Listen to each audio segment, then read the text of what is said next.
आज की इस वीडियो में हम लोग करने वाले हैं 12th क्लास पॉलिटिकल साइंस का चैप्टर 9 ग्लोबलाइजेशन के एनसीईआरटी क्वेश्चंस। तो चलिए फिर बिना किसी देरी के वीडियो शुरू करते हैं। क्वेश्चन नंबर फर्स्ट है, which of the statements are true about globalisation, यानी कि इनमें से कौन सी स्टेटमेंट्स ग्लोबलाइजेशन के बारे में सही है वो हमें बतानी है। तो इसके ऑप्शंस देखते हैं। ऑप्शन ए में बता रखा है कि जो ग्लोबलाइजेशन है ना वो प्योरली इकोनॉमिक फिनोमिना है, तो ये रॉन्ग है। ऑप्शन बी में दे रखा है कि ग्लोबलाइजेशन शुरू हुआ था 1991 के अंदर, तो ये रॉन्ग होगा क्योंकि पूरे वर्ल्ड के अंदर ग्लोबलाइजेशन 1991 के अंदर नहीं, पहले से ही था। ऑप्शन सी में दे रखा है कि ग्लोबलाइजेशन क्या है, सेम चीज़ है वेस्टर्नाइजेशन की तरह, तो ये ऐसा नहीं है, ये ऑप्शन भी रॉन्ग है।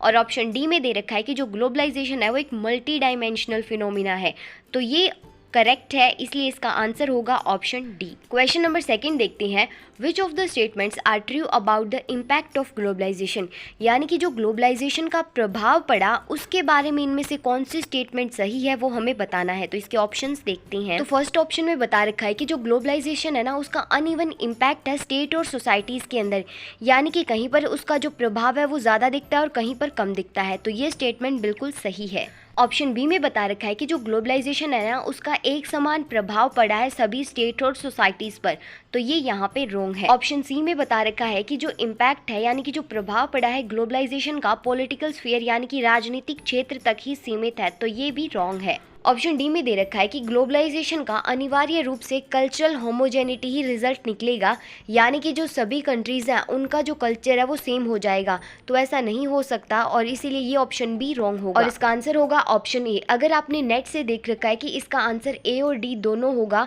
तो वो रॉन्ग है, इसका आंसर सिर्फ ए ही होगा, क्योंकि सीबीएसई ये नहीं मानता कि नेट पे क्या दे रखा है, जो सही है उसी को वो अगर आपने एग्ज़ाम में एक्सप्लेन किया हुआ है तो उसी के मार्क्स मिलेंगे। तो ज़रूरी नहीं है कि जो हर एक चीज़ नेट के ऊपर दे रखी हो वो बिल्कुल सही हो। क्वेश्चन नंबर 3 है, which of the statements are true about causes of globalization, यानी कि ग्लोबलाइजेशन के कारणों के बारे में इनमें से कौन से स्टेटमेंट सही है वो हमें बताना है। तो इसके ऑप्शंस देखते हैं। ऑप्शन ए में दे रखा है कि जो टेक्नोलॉजी है ना वो एक इम्पोर्टेंट कोज है ग्लोबलाइजेशन का, यानी कि ग्लोबलाइजेशन टेक्नोलॉजी के कारण ही पैदा हुआ है, हम ऐसा कह सकते हैं, तो ये स्टेटमेंट बिल्कुल सही है। ऑप्शन बी में दे रखा है कि जो ग्लोबलाइजेशन है ना वो किसी एक पर्टिकुलर कम्युनिटी के लोगों के कारण से ही हुआ है, तो ऐसा नहीं है, ये ऑप्शन होगा रॉन्ग। ऑप्शन सी में दे रखा है कि जो ग्लोबलाइजेशन है वो ओरिजिनेट यानी कि शुरू हुआ है यूएस से, तो ये ऑप्शन होगा रॉन्ग। और ऑप्शन डी में दे रखा है कि जो इकोनॉमिक इंटरडिपेंडेंस है ना वही कारण है ग्लोबलाइजेशन का, यानी कि ग्लोबलाइजेशन सिर्फ इकोनॉमिक इंडिपेंडेंस की वजह से है, तो ऐसा नहीं है, ये ऑप्शन भी होगा रॉन्ग, इसीलिए इसका आंसर होगा ऑप्शन ए। क्वेश्चन नंबर 4 में देखते हैं, which statements are true about globalisation, यानी कि ग्लोबलाइजेशन के बारे में कौन सी स्टेटमेंट सही है वो हमें बताना है। तो इसके ऑप्शंस देखते हैं। ऑप्शन ए में दे रखा है कि जो ग्लोबलाइजेशन है उसके अंदर क्या है, सिर्फ चीज़ें ही मूव करती हैं एक जगह से दूसरी जगह, तो ऐसा नहीं है, इसलिए ये ऑप्शन होगा रॉन्ग। ऑप्शन बी में दे रखा है कि जो ग्लोबलाइजेशन है उसमें जो वैल्यूज़ है यानी कि जो आइडियाज़ है उनका कॉन्फ्लिक्ट नहीं होता, यानी कि आइडियाज़ अलग अलग नहीं होते, तो ऐसा नहीं है, ये भी ऑप्शन होगा रॉन्ग। और ऑप्शन सी में दे रखा है कि जो सर्विसेज होती हैं वो इम्पोर्टेंट पार्ट नहीं है ग्लोबलाइजेशन का, तो ये भी होगा रॉन्ग।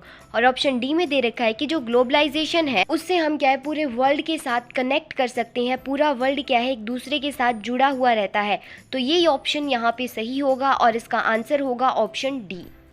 क्वेश्चन नंबर 5 है, which of the statements are false about globalisation, यानी कि इनमें से कौन सी स्टेटमेंट ग्लोबलाइजेशन के बारे में गलत है वो हमें बताना है। ऑप्शन ए में बता रखा है कि जो लोग ग्लोबलाइजेशन को सपोर्ट करते हैं वो इस बात पर बहस करते हैं कि ग्लोबलाइजेशन का जो रिजल्ट निकलेगा वो ये निकलेगा कि ज़्यादा इकोनॉमिक ग्रोथ होगी, तो ये स्टेटमेंट तो सही है, लेकिन यहाँ पर हमें रॉन्ग स्टेटमेंट को पूछ रखी है, तो ये इसका आंसर नहीं होगा। ऑप्शन बी में दे रखा है कि जो लोग ग्लोबलाइजेशन को क्रिटिसाइज करते हैं यानी कि ग्लोबलाइजेशन को सपोर्ट नहीं करते, वो इस बात पर बहस करते हैं कि जो ग्लोबलाइजेशन है उसका रिजल्ट ये निकलेगा कि इकोनॉमिक डिस्पैरिटी हो जाएगी, यानी कि किसी को ज़्यादा इसका बेनिफिट मिलेगा, किसी को इसका बेनिफिट मिलेगा ही नहीं, तो ये स्टेटमेंट भी सही है, इसीलिए इसका आंसर नहीं होगा।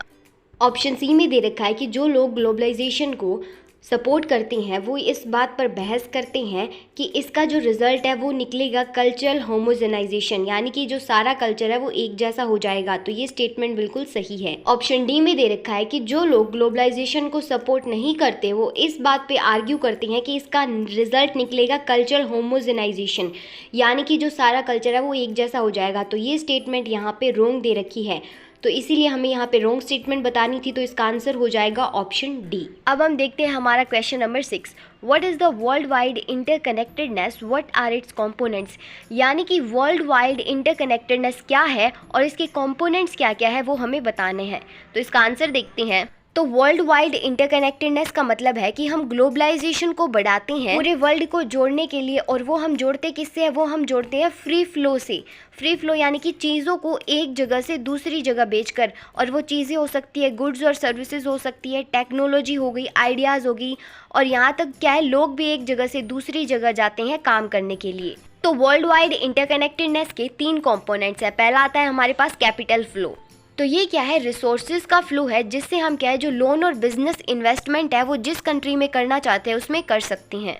नेक्स्ट आता है हमारे पास ट्रेड फ्लो ऑफ गुड्स। तो इसके अंदर आता है हमारा एक्सचेंज ऑफ गुड्स, यानी कि हम किसी कंट्री का जो सामान है वो दूसरी कंट्री के अंदर इंपोर्ट कर सकते हैं। मान लो जैसे हम इंडिया से क्या है राइस भेजते हैं किसी और कंट्री में, तो ये हो गया हमारा ट्रेड फ्लो ऑफ गुड्स, यानी कि हम कोई भी सामान भेज सकते हैं। नेक्स्ट आता है हमारे पास लेबर फ्लो। इसके नाम से ही क्लियर हो रहा है कि वहाँ पे क्या है हम लोगों को भेजते हैं दूसरी कंट्री में, या लोग खुद जाते हैं अपनी एम्प्लॉयमेंट के लिए। तो जैसे इंडिया से लोग जाते हैं यूएस के अंदर एक अच्छी नौकरी पाने के लिए। क्वेश्चन नंबर 7 है, how has technology contributed to globalization. यानी कि किस तरह से टेक्नोलॉजी ने ग्लोबलाइजेशन के अंदर योगदान दिया है वो हमें बताना है। तो इसका आंसर देखते हैं। तो जो टेक्निकल चीज़ें होती है जैसे सेल फोन हो गया, इंटरनेट हो गया, टेलीफोन हो गया और माइक्रोचिप हो गई, तो इन्होंने क्या है ग्लोबलाइजेशन के अंदर अपना योगदान दिया है। और इन्होंने कैसे योगदान दिया है, इन्होंने योगदान दिया है आइडियाज़ को चेंज करके। जैसे हम फ़ोन से आइडियाज़ चेंज कर सकते हैं, ऑनलाइन ट्रांसफ़र भी कर सकते हैं, और तो लोग भी क्या है एक देश से दूसरे देश जा सकते हैं एरोप्लेन के थ्रू। तो ये सब क्या है, ये टेक्नोलॉजी ही तो है। तो इस तरह से टेक्नोलॉजी ने कॉन्ट्रीब्यूट किया है ग्लोबलाइजेशन में। क्वेश्चन नंबर 8 देखते हैं, critically evaluate the impact of changing role of state in the developing countries in the light of globalization. यानी कि डेवलपिंग कंट्रीज़ के अंदर ग्लोबलाइजेशन की वजह से जो सरकार काम कर रही है उसका इम्पैक्ट कैसा पड़ रहा है, यानी कि उसका प्रभाव कैसा पड़ रहा है वो हमें बताना है। तो इसके आंसर में देखते हैं कि कैसे ग्लोबलाइजेशन की वजह से जो सरकार का काम बदल रहा है उस पर प्रभाव पड़ रहा है। फर्स्ट पॉइंट में बता रखा है कि ग्लोबलाइजेशन रिड्यूस कर देता है स्टेट कैपेसिटी, यानी कि जो सरकार अपने देश में काम करना चाहती है वो नहीं कर पाती ग्लोबलाइजेशन की वजह से। ऐसा कुछ ही देशों में हमें देखने को मिलता है। सेकेंड पॉइंट में बता रखा है जो इकोनॉमिक और सोशल प्रायोरिटीज़ है उनके लिए जो मार्केट है वो पहली कंसर्न बन जाती है, यानी कि सरकार ज़्यादा क्या है मार्केट्स के ऊपर ध्यान देती है।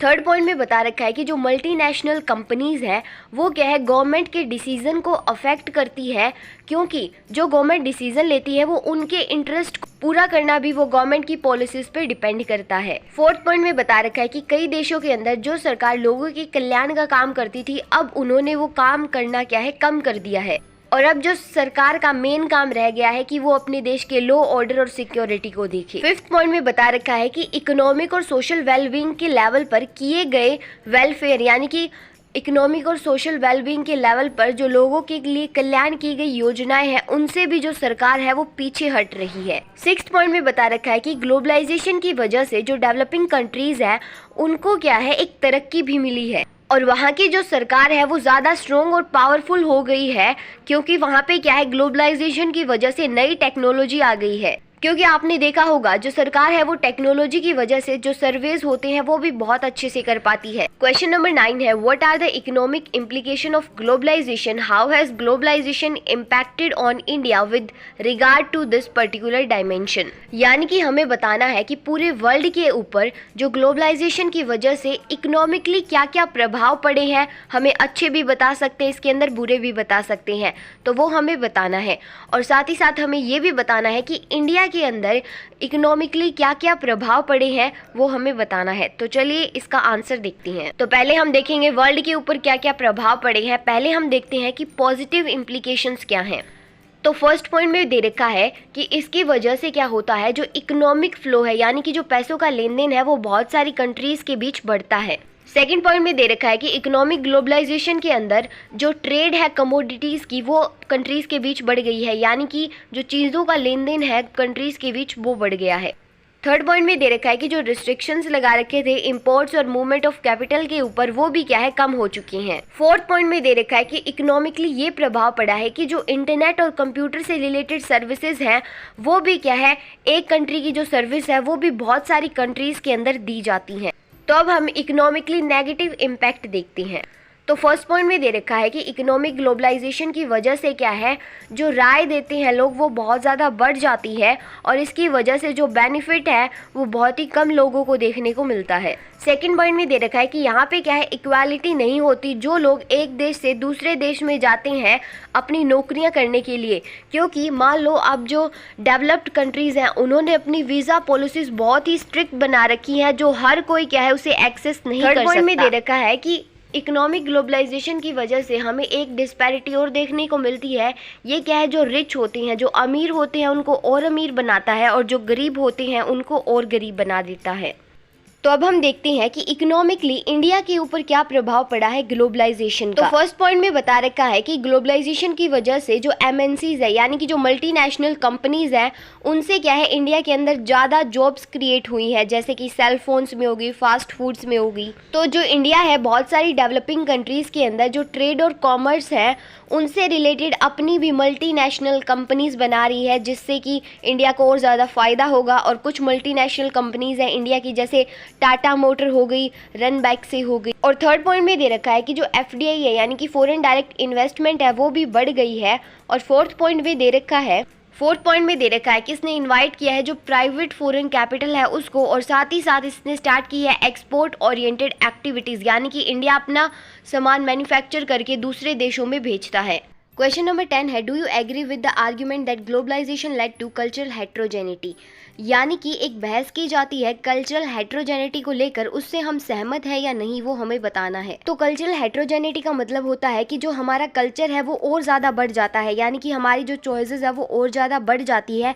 जैसे कि हम वेस्टर्न और इंडियन कल्चर को मिला के हम क्या है जीन्स और कुर्ता पहनते हैं। तो देखो इससे क्या है हमारी चॉइसेस बढ़ गई है कि हम क्या है ट्रेडिशनल वेयर के साथ साथ हमें चॉइस मिल गई कि हम हमारे कुर्ते पजामे के साथ साथ क्या है कुर्ता जीन्स भी पहन सकते हैं। तो इसका आंसर देखते हैं। तो जो कल्चरल कॉन्सिक्वेंसेज है यानी कि जो कल्चरल नतीजे हैं, ऐसा नहीं है कि उनसे हमेशा जो कल्चरल हेट्रोजेनिटी है यही कॉन्सेप्ट निकलेगा, और कल्चरल हेट्रोजेनिटी की जगह पे भी और भी कई सारे इन्फ्लुएंसेस हो सकती हैं। और कुछ जो एक्सटर्नल इन्फ्लुएंसेस हो सकते हैं वो क्या है नेगेटिव भी हो सकती हैं, और जिनकी वजह से जो हमारी चॉइसेस है वो भी कम हो सकती हैं। और कई बार ऐसे एक्सटर्नल इन्फ्लुएंसेस होते हैं जिनकी वजह से हमारी जो चॉइसेस है वो मॉडिफाई हो जाती है और ज़्यादा बढ़ जाती है। तो जो बर्गर है वो क्या है मसाले डोसे की जगह पे हमें नहीं लाना है, हम मसाला डोसा के साथ भी क्या है बर्गर खा सकते हैं। ये हमारी चॉइस बढ़ गई है।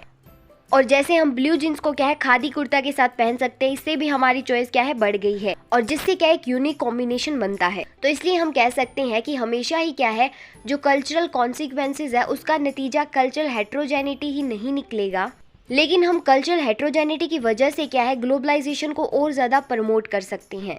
क्वेश्चन नंबर 11 है, how has globalization impacted on India and how is India in turn impacting on globalization. तो पहले हमें पूछ रखा है कि ग्लोबलाइजेशन की वजह से इंडिया पर कैसा प्रभाव पड़ा है वो हमें बताना है, और दूसरे पार्ट में पूछ रखा है कि इंडिया की वजह से ग्लोबलाइजेशन पे कैसा प्रभाव पड़ा। तो चलिए जानते हैं। तो पहले हम देखेंगे कि ग्लोबलाइजेशन ने कैसा प्रभाव डाला इंडिया पे।